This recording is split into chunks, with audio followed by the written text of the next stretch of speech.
l'esprit de raisonnement avait obscurci leur vie sur terre. Mais heureusement que le germe est arrivé. Le Messie est venu afin que l'épouse se lève et qu'en lui elle ait le pouvoir d'écraser l'agitation de l'esprit du raisonnement et de détruire la vengeance. Amen. Oh Seigneur, qu'est-ce que c'est extraordinaire quand on peut comprendre la grandeur du sacrifice du Christ. La puissance de ce sacrifice, qu'est-ce que c'est extraordinaire. Je veux vous faire observer une chose, mes frères. Au temps de Caïn, pendant que la ville qui est là, la vengeance était en train de se déployer, les gens étaient dans l'agitation. C'est ce qui a produit les gens de la génération d'Enoch,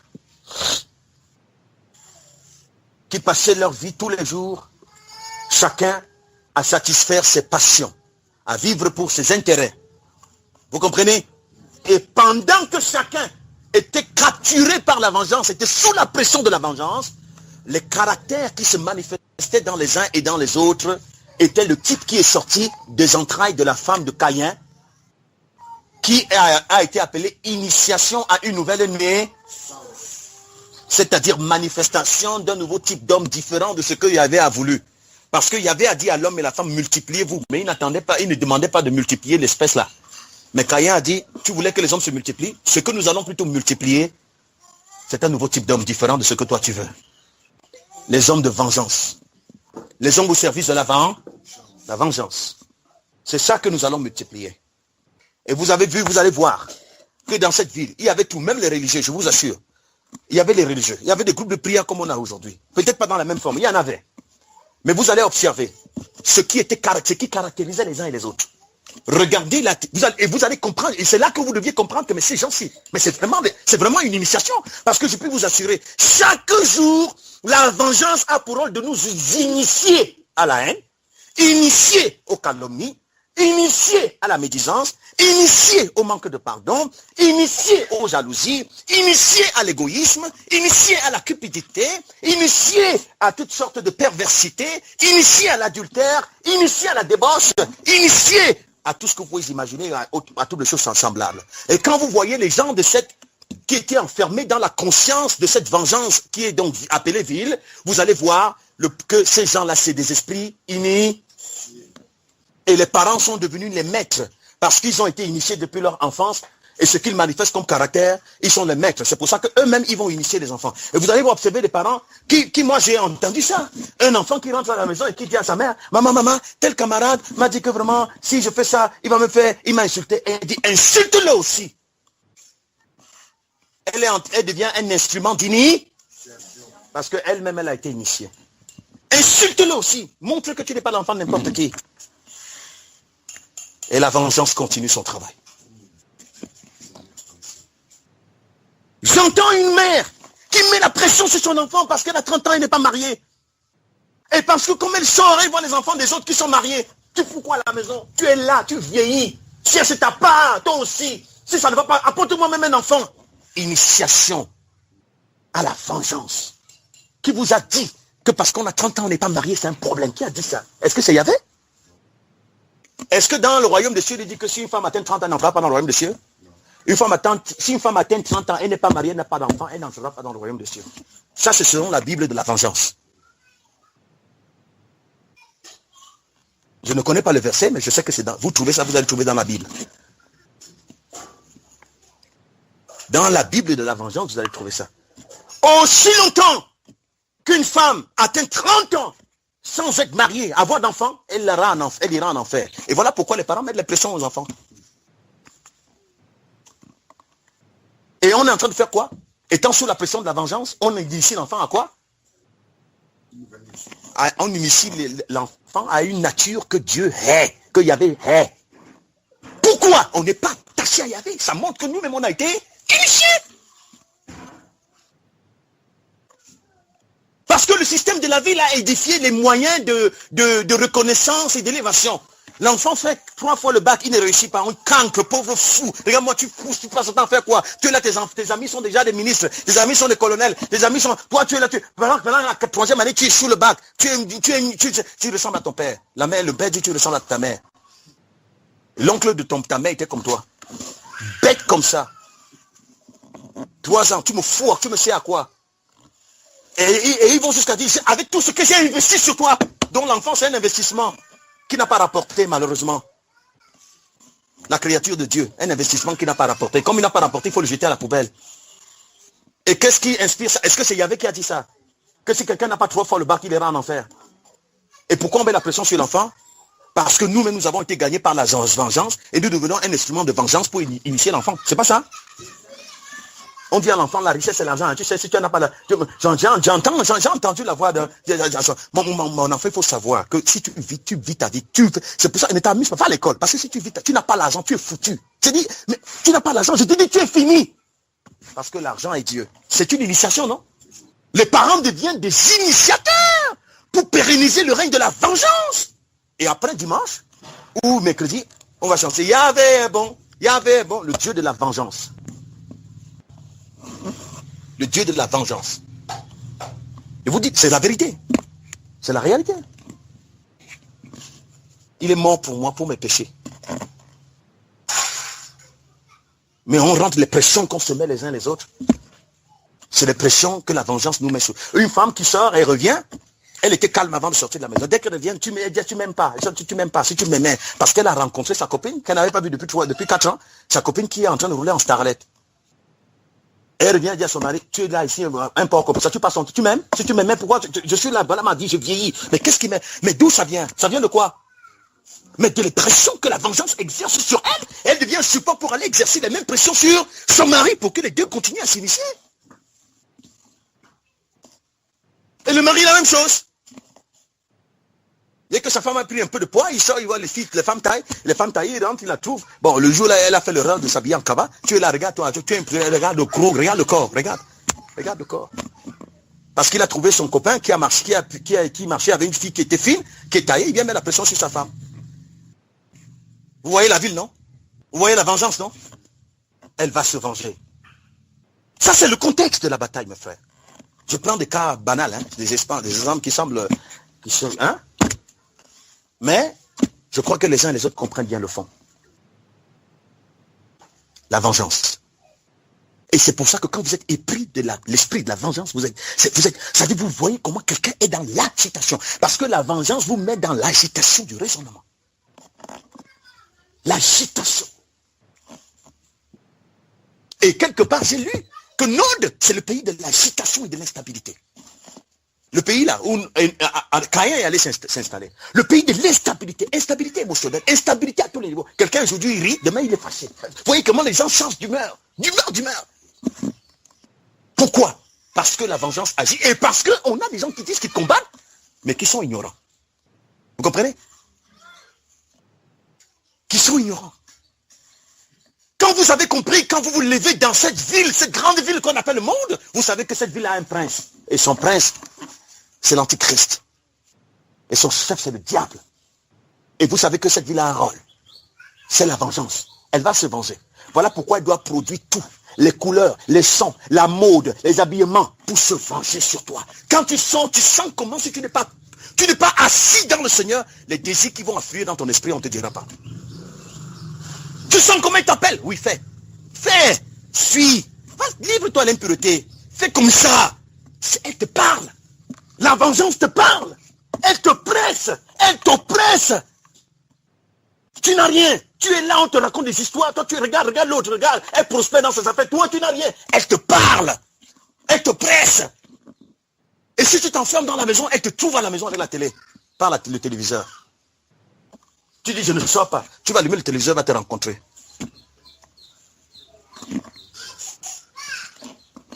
Est-ce qu'on comprend? Et donc, du coup, c'est ça qui fait que les gens sont de très, très mauvaise humeur. Très mauvaise humeur. On est stable. Dans le caractère, on est instable. Il y a donc finalement, la vengeance crée un conflit en l'homme.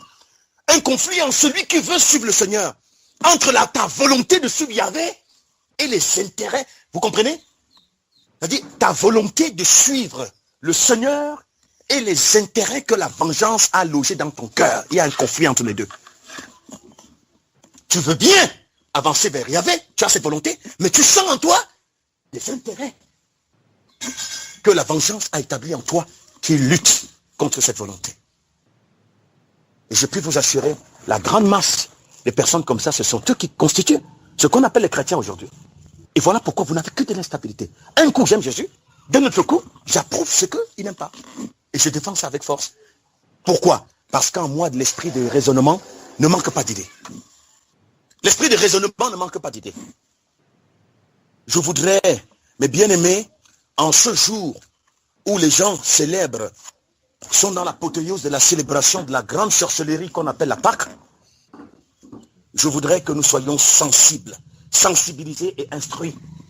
Non, un peuple habité de la vengeance ne célèbre pas la Pâque. Parce qu'on ne célèbre pas la Pâque avec du vieux levain. On ne le célèbre pas avec un levain de malice et de méchanceté. Non.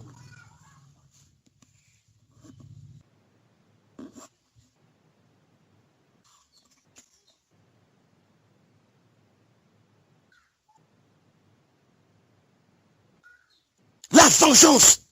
Vous savez du coup, des fois, quand vous écoutez quelqu'un, vous pouvez écouter soit la voix de la vengeance, soit la voix du sauveur.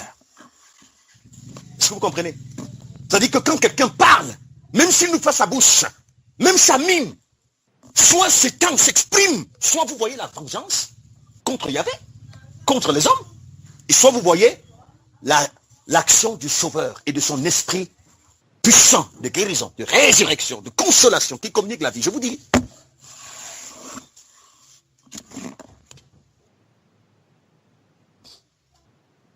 Est-ce qu'on a compris le contexte de la bataille? C'est ça le contexte de la bataille. Et voilà pourquoi Caïn, au moment où il venait de faire son culte de forme, il y avait à rejeter. Tu veux me montrer que tu veux travailler pour la délivrance des gens? Alors que tous les jours, la vengeance réussit à dominer ton cœur pour tuer.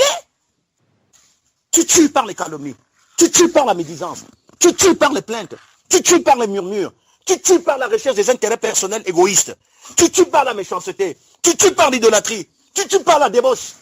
Et puis après, tu viens faire comme si tu aimes. Mais je ne te condamne pas. Ta présence est rejetée, mais elle n'est pas condamnée. Si tu agis bien, je vais la restaurer. La restauration, quand on dit, il y avait restons-moi, beaucoup dans leur tête, restons-moi, ça veut dire, pardon, j'avais l'argent hier, je n'ai plus aujourd'hui, restons-moi. J'avais un très bon poste hier, aujourd'hui je ne suis rien, restons-moi. Elohim va te restaurer, c'est-à-dire va te restituer tout ce que le monde t'a pris. La restauration, c'est que nous qui sommes nés dans le péché, étions loin de notre vraie vocation de communicateur de la vie, il y avait nous ramène dans cette vocation. Un esprit restauré, c'est un esprit qui retrouve le pouvoir de faire du bien, même quand on lui fait du mal. Amen. Amen. Un esprit restauré, c'est un esprit qui a le pouvoir d'aimer, même quand on lui témoigne de la haine. Amen. Un esprit restauré, c'est un esprit qui a le pouvoir de pardonner. Amen. Même quand on ne lui pardonne pas. Un esprit restauré, c'est un esprit qui vit pour le bien des autres en vue de leur salut éternel. Amen. Amen. C'est ça un esprit restauré. On dit voilà la restauration. Et la Pâque, c'est la restauration. Quand on cesse d'être victime de la vengeance. Donc, je voudrais qu'on note une chose très importante. La vengeance continue son œuvre. Et aujourd'hui, elle le fait encore plus que jamais. Je vais vous faire lire un passage. Dans Apocalypse chapitre 12. Pour que nous comprenions ce qui nous concerne à nous qui sommes parvenus au temps de la fin.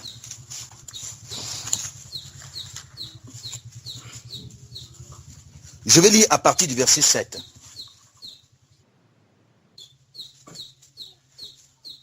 Je vais lire à partir du verset 7. Apocalypse 14, à partir du verset 7. Je lis très rapidement, vous allez suivre. Il y eut une guerre dans le ciel. Michel et ses anges combattirent le dragon. Le dragon combattit lui et ses anges. Mais il ne fut pas le plus fort. Il ne se trouva plus de place pour eux dans le ciel. Il fut précipité. le grand dragon, le serpent ancien, appelé le diable et Satan, celui qui séduit toute la terre habitée.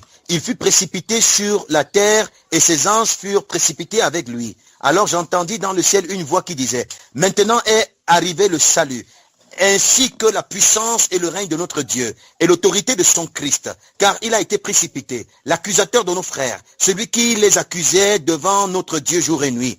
Ils l'ont vaincu à cause du sang de l'agneau. Je suis au verset 11. Ils l'ont vaincu à cause du sang de l'agneau et à cause de la parole de leur témoignage. Ils n'ont pas aimé leur vie jusqu'à craindre la mort. C'est pourquoi réjouissez-vous cieux, et vous qui habitez les cieux, malheur à la terre et à la mer, car le diable est descendu vers vous, plein de fureur, sachant qu'il a peu de temps. Quand le dragon vit qu'il avait été précipité sur la terre, il poursuivit la femme. Nous avons lu tout à l'heure, on a parlé de l'épouse, n'est-ce pas? Il poursuivit la femme qui avait mis au monde l'enfant mâle. Verset 14. Alors, les deux ailes du grand aigle furent données à la femme pour s'envoler au désert, vers son lieu, où elle est nourrie un temps, des temps et la moitié d'un temps, loin de la face du serpent. Verset 15. De sa gueule, le serpent lança de l'eau comme un fleuve derrière la femme, afin de la faire entraîner par le fleuve. C'est ici la partie la plus intéressante, en tout cas, ce qui intéresse par rapport à notre enseignement. Verset 16. Mais la terre secourut la femme, elle ouvrit sa bouche et engloutit le fleuve et que le dragon avait lancé de sa gueule. Verset 17. Le dragon fut irrité contre la femme et il s'en alla faire la guerre au reste de sa descendance, à ceux qui gardent les commandements de Dieu et qui retiennent le témoignage de Jésus. Il allait faire quoi? La guerre à ses enfants. Et il est dit dans les Écritures, dans le même passage chapitre 12, on dit, heureux cieux, et vous qui habitez les cieux, mais malheur à la terre et à la mer, car le diable est descendu vers vous, rempli de fureur, parce qu'il sait qu'il lui reste très peu de temps. Heureux cieux, et vous dont l'esprit est attaché aux cieux, et vous dont le cœur est connecté à l'héritage éternel. Heureux vous, parce que quel que soit ce qu'il va faire, ça ne vous atteindra pas. Amen. Heureux vous, dont l'espérance est en haut. Moi, j'ai toujours fait l'expérience que lorsque quelqu'un pense à son éternité, il a la force de pardonner. Parce que quand vous pensez à l'éternité, c'est l'éternité, la pensée de l'éternité est la lumière qui vous permet de vous juger vous-même et de vous dire, et de vous amener à voir si votre position est favorable pour accéder à votre héritage. Et à partir de ce moment, vous êtes honnête de dire, je suis convaincu que si je dois partir maintenant avec ce genre de pensée, non, ce n'est pas bon pour l'éternité. Vous allez renoncer. C'est pas ça? Mais quand vous perdez la pensée de l'éternité parce que la vengeance vous a capturé et que vous commencez à vous soucier de votre sort sur la terre, vous pouvez rester longtemps avec la haine dans votre cœur. Pourquoi? Parce que l'esprit de raisonnement vous donnera toujours des raisons pour demeurer dans votre état. Est-ce qu'on comprend très bien? Heureux cieux, et vous qui habitez les cieux, et vous dont la conscience est connectée vers l'éternité, parce que ce qui est certain, c'est que la vengeance ne va pas réussir à vous captiver. Mais malheur à la terre, et vous dont les désirs sont accrochés à la ville, vous êtes foutus.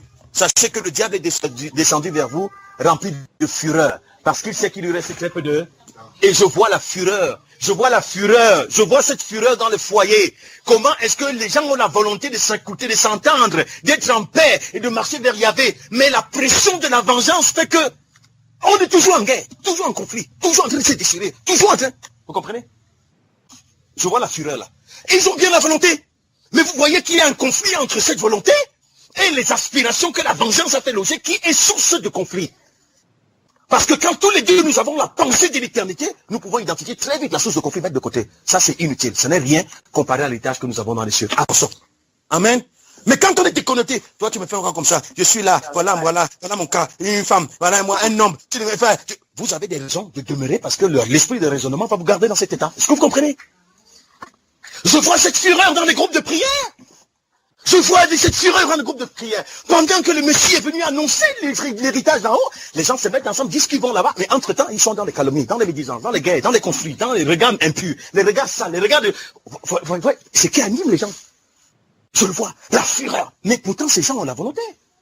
Mais le problème, c'est qu'il y a conflit entre cette volonté et les aspirations que la vengeance a logées dans leur cœur.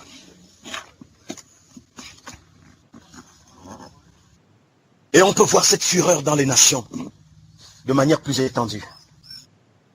Personne n'arrive à être en paix avec son prochain quand ses intérêts sont menacés.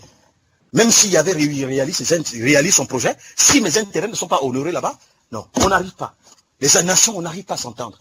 Mais ce que j'ai compris avec le Père, et ce qu'il m'a révélé, c'est que dans tout ceci, je suis imperturbable. Parce que il y en a qui me sont soumis et je réalise mon projet. C'est ce que j'ai compris. Et l'autre chose que j'ai compris, c'est que la meilleure participation à la guérison d'une génération, c'est de faire comme Abel. Je ne crois pas que ce qu'il y avait à prouver d'abord, quand il regarde au frère Fabrice, c'est parce que le frère Fabrice prêche bien et qu'il y a beaucoup de personnes qui sont convaincues. La première chose qu'il approuve chez le frère Fabrice, c'est que Fabrice qui vous parle a triomphé de la vengeance dans son cœur. Et ne livre personne dans son cœur à Satan. Par les haines, par les plaintes, par les murmures, par les calomnies, par les... Vous comprenez? Parce que si j'arrive à convertir le monde entier, et moi-même, je ne suis pas converti, il est même possible même que cette conversion du monde entier soit fausse. Parce que la mienne est fausse. Et s'il y en a quelques-uns qui ont réussi à trouver le vrai chemin de la conversion, ce qui est certain, c'est que je serai rejeté par Yahvé. Vous comprenez? C'est très important. Et j'ai compris que la plus grande participation, c'est de faire comme Abel. De donner au Seigneur, à mon Père, le droit d'aînesse de la conversion. C'est-à-dire, je dis, je me donne, Père. Je me livre. Si l'autre fait, je ne veux pas le faire. Parce que la meilleure critique, la meilleure façon de juger l'autre, c'est de lui montrer le bon exemple. Si tu n'es pas capable de faire mieux que lui, tu ne juges pas, tu fais l'action du méchant. La critique, c'est pas comme ça. La correction est la meilleure critique. Parce que c'est une critique corrective, rectificative, qui vous montre comment faire. Si quelqu'un parle un mauvais français, si vous voulez le critiquer, montrez-lui comment on parle un bon français. Dis-lui, non, ici c'est pas bon, il fallait dire plutôt lui au lieu de là. Mais si tu dis, non, voilà quelqu'un qui passe son temps à dire li, est-ce qu'on dit li, les gens qui disent li, c'est des bêtes. C'est pas la critique ça, c'est la sorcellerie. Et c'est de la méchanceté. Et je pense que notre génération a besoin des bonnes critiques. Pas des discoureurs, pas des esprits qui se lèvent et qui essayent de juger les autres alors qu'eux-mêmes n'arrivent pas à se juger. Je l'ai compris. Mais si je me dispose pour servir de modèle, je dis, le monde est comme il est. Mais en réalité, il est comme il est parce qu'il a besoin de repères. Seigneur, je me donne. Afin que, par moi, par tes compassions, si quelques-uns peuvent se réveiller, amen pour moi. Voilà ce que le Seigneur attend. Le Seigneur n'attend pas des gens qui sont capables de porter des regards critiques sur les autres pour démontrer au Seigneur comment le frère Fabien est faux. Et entre-temps, toi-même, tu es plus faux que lui. Il n'attend pas ce regard. Parce que le Père connaît tout. Il n'attend pas quelqu'un qui va lui démontrer que tout le monde entier est faux. Que les gens sont faux, il n'y a que lui qui est vrai. Il n'attend pas cela. Il attend quelqu'un qui a constaté que c'est faux. Et qui se dit, comme c'est faux, je veux participer à me donner. Pour qu'au moins le vrai se révèle en moi. C'est ma meilleure critique. C'est la meilleure façon de critiquer. Amen. C'est le meilleur jugement. Et c'est pour ça que le Christ est venu. Il n'est pas venu juger le monde. Mais il est venu le sauver. Et comment il est venu le sauver? En donnant le bon exemple. Les autres ont fait, mais lui il a montré comment on peut triompher de la vengeance. Et c'est ça la belle critique qu'il a apportée. C'est ça la belle correction qu'il a apportée. Mes frères et sœurs, je termine par là. La Pâque. L'apôtre Paul disait aux Corinthiens,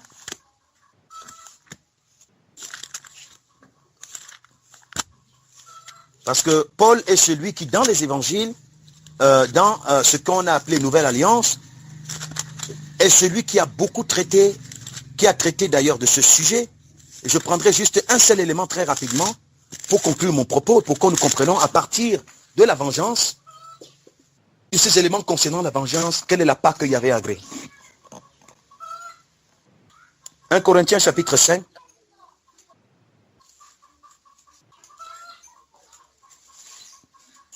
Verset 7. Et verset 8. Il est écrit, faites disparaître le vieux levain, afin que vous soyez une pâte nouvelle, puisque vous êtes sans levain, car Christ, notre Pâque, a été immolé. Célébrons donc la fête, non avec du vieux levain, non avec un levain de malice et de méchanceté, mais avec le pain sans levain de la pureté et de la vérité. Amen. Amen. Lis un deuxième passage, mon frère, Colossiens chapitre 2, versets 16 et 17. Il est écrit que personne donc ne vous juge au sujet du manger et du boire, ou au sujet d'une fête, d'une nouvelle lune, ou des sabbats. C'était l'ombre des choses à venir, mais le corps est en Christ. Amen. Amen. C'était l'ombre des choses à venir, mais la réalité de tout ceci est en Christ. L'apôtre Paul dit aux Colossiens que personne ne vous juge parce que les Colossiens étaient sous pression. Parce que les esprits qui n'avaient pas été guéris par le Christ, quand vous n'êtes pas guéri par le Christ, vous devenez une âme entre les mains de la vengeance. La vengeance va se servir de vous pour perturber tout le monde. Va se servir de vous pour distiller la mauvaise humeur. Va se servir de vous pour répandre le mauvais parfum. Va se servir pour pourrir l'atmosphère. Va se servir de vous pour mettre la pression, une pression malsaine sur ceux qui veulent avancer. Vous comprenez? La vengeance, c'est pour ça que dans une maison, par exemple, où vous voyez des personnes qui suivent le Messie, il y en a qui ne suivent pas, ceux-là deviennent des armes entre les mains de la vengeance. Pour les mettre la pression. Pour les mettre la pression à tous les niveaux. Vous comprenez? Donc quand vous n'avez pas été guéri du Messie, vous êtes un instrument au service de la vengeance. De la vengeance. Et donc, les Colossiens, eux, et même spirituellement, parce que vous voyez, il y avait des Juifs qui n'avaient pas été guéris par le Messie, et qui sont toujours restés prisonniers de là, et qui étaient tellement... parce que la vengeance, ça veut dire que quand le méchant, il voit qu'il y a des esprits que le Christ est en train de vouloir libérer, il va s'appuyer sur quelqu'un de disponible rapidement pour dire, mais il faut les distraire, faut venir ramène-les à autre chose. Donc ces pharisiens étaient vraiment des armes entre les mains de la vengeance pour se venger de ces esprits qui étaient en train d'avancer vers la vérité parce qu'ils n'aimaient pas ça. Vous comprenez? Et ces gens-là sont venus les ramener à des lois anciennes. Mais vous ne célébrez pas la Pâque parce qu'à l'époque, la célébration de la Pâque, c'était une célébration qui se faisait dans un temps ponctuel dans l'année. Hein? À une période précise qui avait été prescrite. Mais ça, c'était l'ombre des choses à venir. Parce que le projet du Père n'est pas que les hommes fassent la fête tous les jours pour rien. Le projet du Père est que les hommes soient sauvés et parviennent à la connaissance de la vérité. Donc ce qui s'est passé avant, c'était la préfigure de ce qui devait arriver après. Tout ce qu'ils ont fait, la réalité de tout cela, toutes les fêtes qu'ils ont célébrées, Pentecôte, Pâques et tout cela, toute la réalité de cela était en Christ. Mais comme Christ n'était pas encore venu, il pouvait le faire pour montrer. Parce que quand vous célébrez la Pâque un jour, c'est une journée. Je vais vous dire ce que c'est que la Pâque dans l'esprit. L'apôtre Paul dit, Christ, notre Pâque, a été immolé. Qu'est-ce qu'il appelle la Pâque? Christ, notre... Donc pour Paul, la Pâque, c'est Christ. Christ, notre Pâque. Pour nous, la Pâque, c'est Christ. Et pour Dieu, la Pâque, c'est Christ. Et Christ veut dire, regardez, avec Caïn, il y a eu une initiation d'une nouvelle naissance, mais une nouvelle naissance mauvaise, n'est-ce pas? Avec Christ, il y a eu une initiation d'une nouvelle naissance, mais une nouvelle naissance corrective, n'est-ce pas? C'est ça la fête. Amen. Christ est la manifestation de la nouvelle humanité, la vraie, celle que le Père approuve. Cette humanité qui a le pouvoir de pardonner, qui a le pouvoir d'aimer, qui a le pouvoir de ne pas calomnier, qui a le pouvoir de supporter, qui a le pouvoir de faire du bien aux autres. C'est ça Christ. Amen. C'est ça Christ. Christ est cette révélation, l'initiation de cette nouvelle humanité qui n'est ni de la chair, ni du sang, ni de la volonté de l'homme, mais qui naît de Dieu. Oh, que le Père soit loué. Amen. Que le Père soit loué. Amen. Parce que Christ, notre Pâque, a été immolé. Et cette situation donne la victoire pour nous dire, désormais, vous n'avez pas d'âme contre la vengeance. Maintenant, par Christ, vous avez le pouvoir d'écraser ces agitations. Amen. C'est ça Christ. Et l'apôtre Paul dit, faisons donc la fête. Non avec du levain de malice et de méchanceté, mais avec pureté et de sainteté. Donc Christ n'est pas un jour. Christ, c'est une vie. Un mode de vie qu'il y avait agréé. Ainsi, ceux qui sont en Christ font la fête tous les jours. La fête consiste en quoi? À écraser tous les jours les agitations de la vengeance. Et à manifester le caractère de Yahvé. Voilà la Pâque. Voilà la Pâque. Et si j'ai envie de vous dire bonne fête de Pâques, mais je ne dirai pas aujourd'hui parce que c'est le jour où le monde célèbre cette sorcellerie. Je dirai à partir de demain, quand on se rencontrera pas en réunion, J'appellerai le pasteur Cléo. J'appellerai ma soeur Nadine. Je lui dirai, bonne fête de Pâques. Ce qui veut dire, et quand je finirai, demain, mardi, je vais encore l'appeler, bonne fête de Pâques. Après mercredi, je vais l'appeler, bonne fête de Pâques. Après jeudi, je vais l'appeler, bonne fête de Pâques. Parce que la Pâques, qui est le Christ, se célèbre tous les jours. Parce que mon frère dira, amen mon frère. Quand je vais dire bonne fête de Pâques, il ne dira pas, tu es où? Viens on mange un porc, viens on coupe un... Parce que ça ne veut pas dire pour ça. Pour lui, bonne fête de Pâques veut dire, bonne fête de la célébration de la nouvelle humanité. Cette humanité qui te permettra de donner la vie aujourd'hui mon frère. Cette humanité qui te permettra d'écraser les agitations de la vengeance. Cette humanité qui te permettra de faire du bien même à celui qui te fait du mal. Bonne fête de Pâques, il me dira, amen mon frère, amen. Et il me dira, bonne fête de Pâques aussi à toi. Je dirais amen. Et donc nous pouvons prier le matin, dit Père, nous te rendons grâce en ce jour. Permets-nous en ce jour de célébrer la Pâques. De célébrer la Pâques, cette Pâques que tu as agréée avec les habits de fête. Parce que pour célébrer la Pâques, il faut avoir des habits adéquats. Amen. Et le vêtement adéquat pour célébrer la Pâques, c'est l'identité de Yahvé le Créateur. Amen. On dit aujourd'hui, Père, merci pour cette journée. Nous te permettons aujourd'hui de nettoyer vraiment nos habits, que nos habits soient propres. Nous voulons que tu repasses nos habits par le fer céleste. Nous voulons vraiment que sur la table de repassage céleste, que tu repasses nos habits, Seigneur, en repassant, tu tues les microbes de la haine, tue tous les microbes, détruis les microbes de la calomnie, détruis, tue les microbes, tue. Amen. Comme ça que ce soit repassé sur mesure. Quand on sort les habits craquants, pas de faute. Parce que c'est Yahvé lui-même qui les a repassés. On dit, waouh, mais qui a repassé tes habits? Tu dis, c'est Elohim d'Israël. C'est-à-dire, mais comment tu as un caractère comme ça? Mais ton comportement est différent. Mais ton comportement, non vraiment, comment tu es ça? Mais avec tout ce qu'on t'a fait, comment tu as la joie comme ça? C'est ça, on apprécie tes habits de fête. Et on dira, voilà quelqu'un qui célèbre la Pâque tous les jours. Amen. Tout nous a été donné en Christ. Parce qu'en lui, notre Père a fait habiter corporellement toute la plénitude de sa divinité. Nous avons tout pleinement en Christ. Christ veut dire provision céleste pour tout. Pour qu'en toutes circonstances et tout événement, nous puissions triompher. Christ, c'est la provision céleste. Amen. Et en lui, nous avons tout. Il n'y a pas un seul événement que je ne peux pas gérer en Christ. C'est pourquoi Paul, qui avait connu ça, pouvait dire, je puis tout par celui qui me fortifie. Parce que quand il y a une situation, je m'en vais puiser les forces en mon maître. La ressource est infinie d'amour. Ressource est infinie de pardon. Ressource est infinie de bonté pour puiser ce qui est nécessaire pour cette journée, dans cette circonstance, pour répondre favorablement dans cet événement à la louange de mon maître. Amen. Et nous pouvons donc célébrer la Pâque. Car la croix est le message de la victoire. Paul pouvait dire, oh, les autres disent si, les autres disent ça, nous prêchons Christ crucifié. Oh, folie, scandale pour les juifs, folie pour les païens, mais pour nous, puissance de Dieu, Christ crucifié. Parce que la croix est le formidable instrument que Dieu nous a donné pour livrer la vengeance. Amen. Porter la croix veut dire porter l'instrument sur lequel chaque jour tu vas livrer la vengeance. Quand elle vient, tu la livres. Elle vient, tu la livres. Elle vient, tu la livres. Oh, elle vient, tu la livres. Oh, parce que tu as la croix. La croix n'est pas un fardeau pesant. La foi est un instrument de guérison. La croix est un instrument de guérison. Ce n'est pas un fardeau pesant. Les gens prennent là, ils disent, moi je porte ma croix en disant, ah, l'enfant s'il me dérange, mais c'est ma croix. Non, c'est pas ça la croix. Parce que quelqu'un qui a cet enfant sans avoir la croix est foutu. Mais toi, avec cet enfant, tu as la croix là où tu as la force pour supporter cet enfant. Vous comprenez? La croix est là où la solution est donnée. La croix n'est pas un fardeau pesant. La croix n'est pas un message bizarre, une histoire trop compliquée, non. En tout cas, je porte ma croix, je porte ma croix, c'est difficile, mais je porte ma croix, non. On doit dire, heureusement qu'il y a la croix.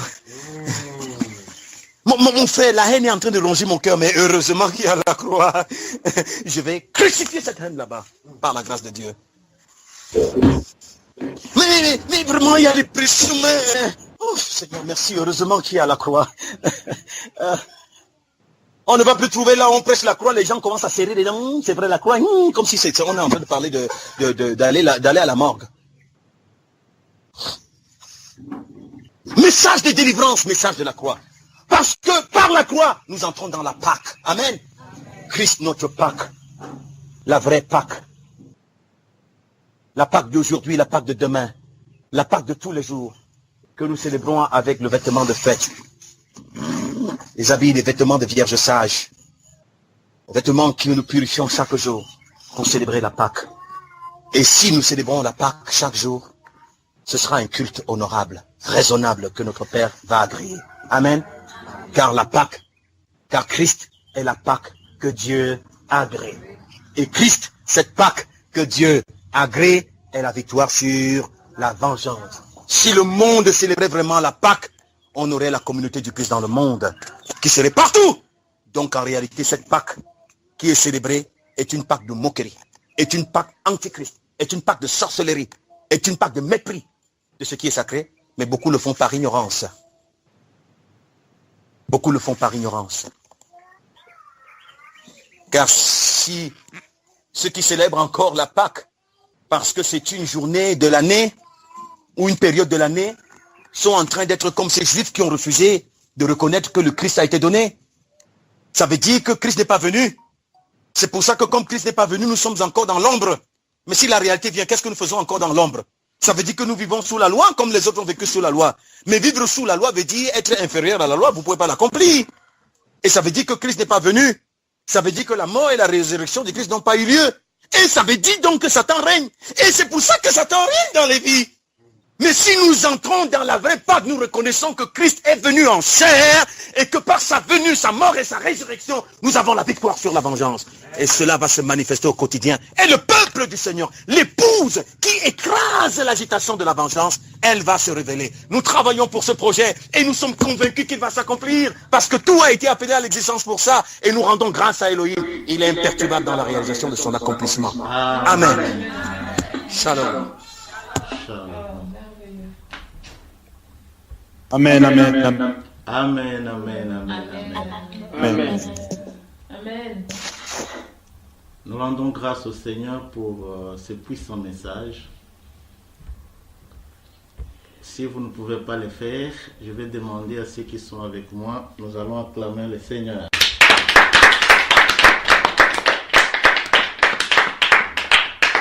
Amen. Amen. La Pâque que Dieu agrée. Victoire sur la vengeance.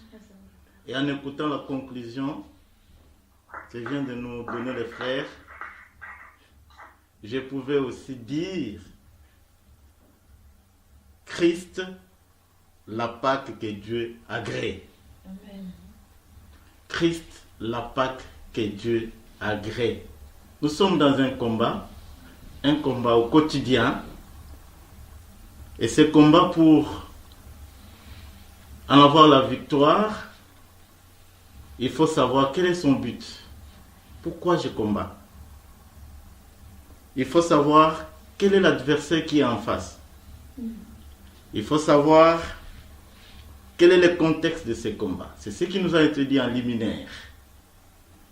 Beaucoup de choses ont été dites. Je voudrais vraiment ne pas qu'on fasse un deuxième enseignement, mais plutôt qu'on fasse vraiment une méditation profonde de ce que nous venons d'écouter, un examen minutieux, une écoute compréhensive de tout ce qui vient d'être dit, que cela résonne à l'intérieur de nous-mêmes. J'entends souvent dire que la vengeance est un plat qui se mange froid. Vengeance. Et lorsque l'humain parle de vengeance, il veut rendre le mal pour le mal. Mais ici, nous venons d'apprendre que la vengeance est une ville. La vengeance, c'est un type d'homme contraire à celui qu'Elohim se voulait de faire. La ville, c'est le système dans son ensemble qui régit, qui parle par ces manières destructives. Et elle parle effectivement. Il y a des chansons qui sont composées. Tout à l'heure, quand le frère parlait, je me suis souvenu, il y avait une manifestation ici en France et on a entonné un cantique. La belle France. Et j'ai cherché tout à l'heure les paroles. On est en train de louer, d'exalter les lumières, on est en train d'exalter des trucs physiques. Et quand nous comprenons que c'est un système qui est mis par Satan, au travers de Caïn, c'est en réalité Satan qu'on loue. Et vous voyez, chaque fois qu'approche d'une fête, que ce soit en Afrique, que ce soit ici, ô combien les avenues sont teintées de lumière. On repeint, on remet la couleur, etc. Ça devient tout neuf ces jours-là. Pour exalter celui qui a mis ce système, qui s'exprime de l'intérieur par ce qui jaillit de l'extérieur dans les haines, dans les mensonges, dans les divisions, dans les adultères, dans les impuretés de tout genre. Et ce n'est pas avec ces contenus qu'on peut dire nous sommes en période de Pâques. La vraie qui signifie le Christ. La vraie qui signifie célébration de l'identité d'en haut pour écraser la médiocrité, pour écraser la vengeance.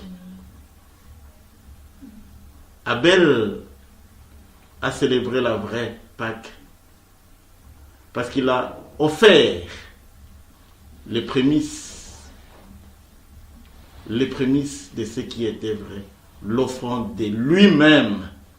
Si soi-même on ne s'offre pas, ce qu'on va donner de ce qui vient de nous, mais ça ne sera que le produit de la vengeance.